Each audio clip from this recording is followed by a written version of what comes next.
Okay, so next we have Taylor Mabe from Nanoscience, who will be speaking about portable sensors for disease diagnostics.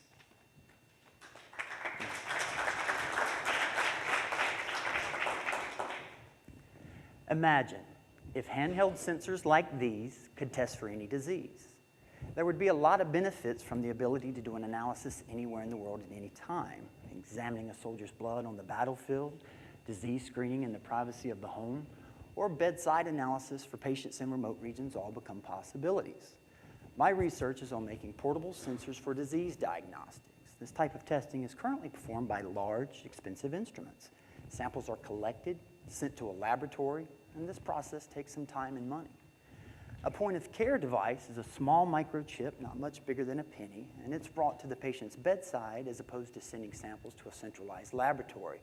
The major benefits: reduce cost and immediate results. They also use less sample, they generate less waste, and they're portable. I fabricate 1-inch glass slides that are etched with nanostructures 1,000 times thinner than a human hair.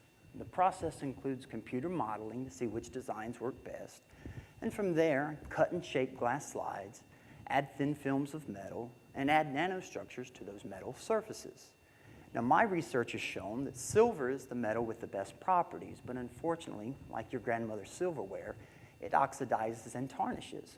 But this led me to a novel, layered approach.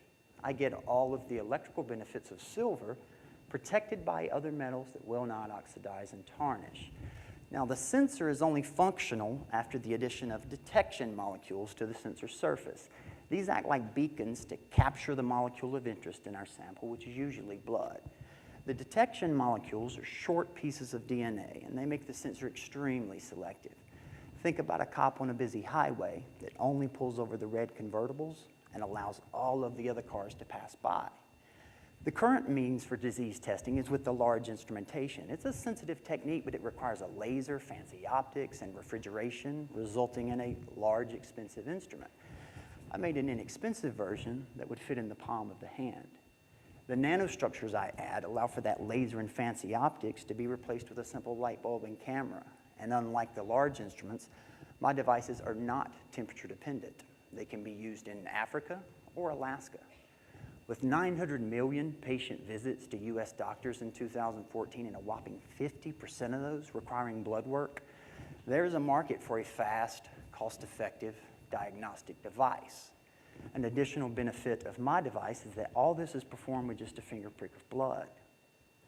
These are the devices I've made thus far, and they're for diagnosing various forms of cancer, but the end product is intended to be for any disease. Simply changing out the detection molecule will dictate which disease is being tested for. I dreamed for this sensor to do for patients what the glucose meter did for the diabetic, and that's changed lives.